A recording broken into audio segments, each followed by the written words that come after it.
A very important actually concept in Python or in programming languages are iterators. And we will get to understand them.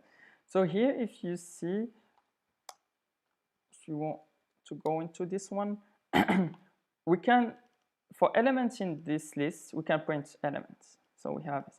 Or elements in this tuple, we have the elements.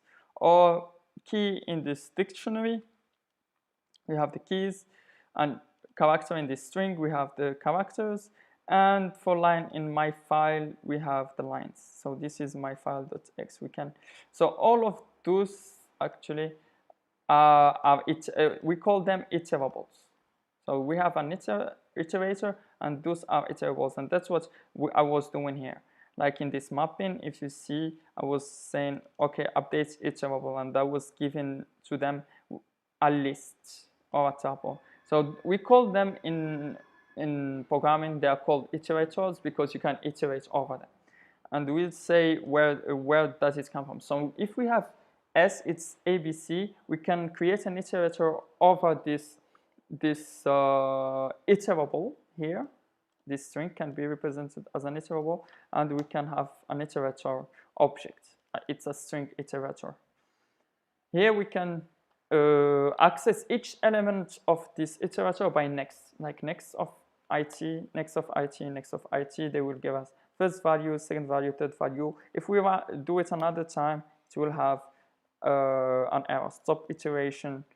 We don't have any other value after the C value, and it consumes it. It's like the files here. This one, it's definitely an iterator, since after that you can't do it. You can't go over the 11th line.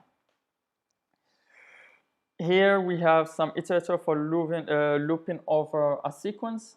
Let's say you can change this next. So as we have seen, we have this init functionality method of class.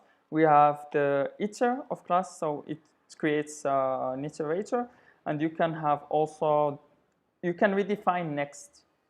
Like if you want to reverse something, you can just create a next that actually goes back, like it will be negative and returns.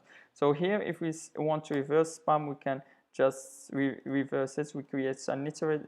We can also like just do it inside here, and we can do an iterator over it, and we can actually do an iterator over the class. And if we do an iterator over the class, it will use this